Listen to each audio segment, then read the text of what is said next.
Hello বন্ধুরা, তোমরা সবাই কেমন আছো? আশা করি তোমরা সবাই খুব ভালো আছো। আর এই তো সকাল সকাল চলে এসেছে মিষ্টির দোকানের পরোটা, আর সাথে আছে ছোলার ডাল।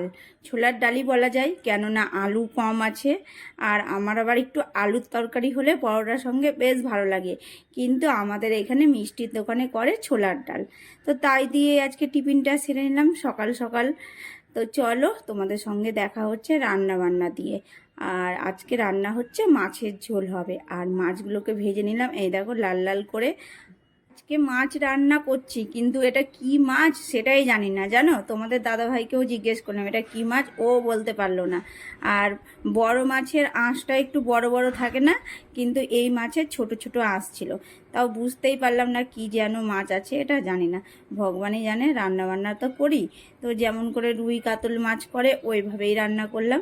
আর আমাদের বাড়িতে তো আলু দিয়েই মাছটা রান্না হয়, সেই রকম করেই করলাম। আর এই দেখো মাছের ঝোল কিন্তু রেডি। আর কি বলতো, আজকে বাইরে প্রচণ্ড রোদ করেছে, আর একটা কেমন যেন দিন, মনে হচ্ছে কিছু নেই নেই এইরকম আজকে দিনটা। তো যাই হোক, আর আমাকে গরমও লাগছে। এক পদ রান্না হয়ে গেল, তো আমি ভাবলাম যাই একটু ফ্যানের হাওয়া খেয়ে আসি, তারপরে এসে আবার একটা তরকারি করব। কেননা শুধু মাছের ঝোল দিয়ে ভাত খাওয়া যায় না, কেমন একটা লাগে। তাই এই দেখো সজনে ডাঁটা, আলু টমেটো দিয়ে একটা চচ্চড়ি করলাম সর্ষে বাটা দিয়ে। তার মধ্যে আবার দুটো বড়িও দিয়ে দিয়েছিলাম। বড়ি না দিলে, এই চচ্চড়িতে বড়ি দেয় না, তাও আবার আজকে মনে হলো কি না দিয়েই দিই, যেমন হবে হবে। কিন্তু খেতে বেশ ভালোই হয়েছিল জানো। তো চলো রান্না বান্না কমপ্লিট করে নিলাম, এবার গ্যাসটা ভালো করে মুছে নেব। আমার তো এটা প্রতিদিনই রুটিন। রান্না বান্না হয়ে গেলে আর কিন্তু মানে মনে হয় কি না, যত তাড়াতাড়ি কাজগুলো সেরে নেব ততই ভালো। তো সব কাজ কমপ্লিট হতেই আসলো, প্রায় হয়েই আসলো। এই যে বাসন টাসন ধুয়ে নিলাম চটপট, আর খাওয়া দাওয়া একটু দেরি করে। আর আমার গালটা কিন্তু এখন পর্যন্ত ফুলে আছে, ঠিকঠাক হয়নি। পাশের দোকান থেকে হোমিওপ্যাথি ওষুধ নিয়ে এসেছিলাম, কিন্তু কোনো মতেই কোনো কিছু কাজ হচ্ছে না। আজকে তাই যেতেই হবে আমাকে ডাক্তারের কাছে, মানে গিয়ে এই অ্যালোপ্যাথি না দেখালে হবে না। কারণ খাবার খেতে খুব অসুবিধা হচ্ছে জানো, গালটা এবারে ডুম হয়ে আছে। তোমরা বুঝতে পারছো কি জানি না। আর এই যে আমার বাসন ধুতে ধুতে না অনেকটাই নাইটি ভিজে যায়, তোমরা তো দেখতেই পেলে। তো যাই হোক, দুপুরের পর্ব শেষ করে এই দেখো তোমাদের সঙ্গে আবারও দেখা হচ্ছে সন্ধ্যার সময়। এখন বেরাচ্ছি ডাক্তার দেখাতে। আর এই সাইডে আসলে কি বলতো, ডাক্তার দেখানোও হয়, তার সাথে চা খাওয়াও হয়। এই জায়গাতে চাটা বেশ ভালো করে, তাই এই লোভ সামলানো গেল না। ভাবলাম কি না, এই চাটা খেয়েই যাই। আর তোমাদের দাদাভাই চলে গিয়েছিল চাটা নিয়ে আসতে ওদের দোকান থেকে। আর এই দোকানে লাইন দিয়ে চা বিক্রি হয় বলতে পারো, এতটাই ভিড় হয়। আর চা দেখতে পাচ্ছ, চায়ের কালারটা দারুণ হয়ে আছে। আর আমার মাথাটাও ধরেছিল, আর চা খেলে বেশ ভালোই লাগে তাই না। আর গরম পড়ে গেল, ঘামবো আর চা খাচ্ছি। সবাই খায় স্প্রাইট আর আমি খাই চা।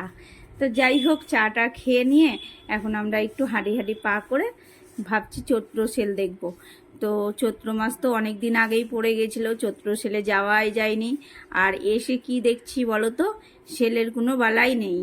ঈদ আছে, পয়লা বৈশাখ আছে সামনে, তাই সব নিত্য নতুন জিনিস উঠিয়ে নিয়েছে।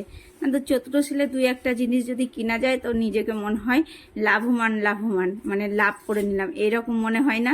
দাম অনেকটাই কম, সে যেমনই জিনিস হোক না কেন, কিন্তু সেই ভাগ্য নেই, কিছুই কেনাকাটা হলো না।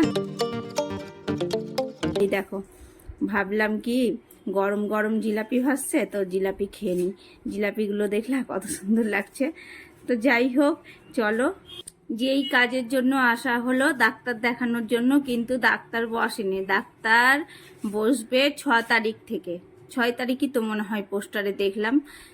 তো ডাক্তারটা দেখানো হলো না, মনটা একটু খারাপই হলো, কারণ যেই কাজের জন্য আসলাম সেই কাজটাই অসম্পূর্ণ থেকে গেল।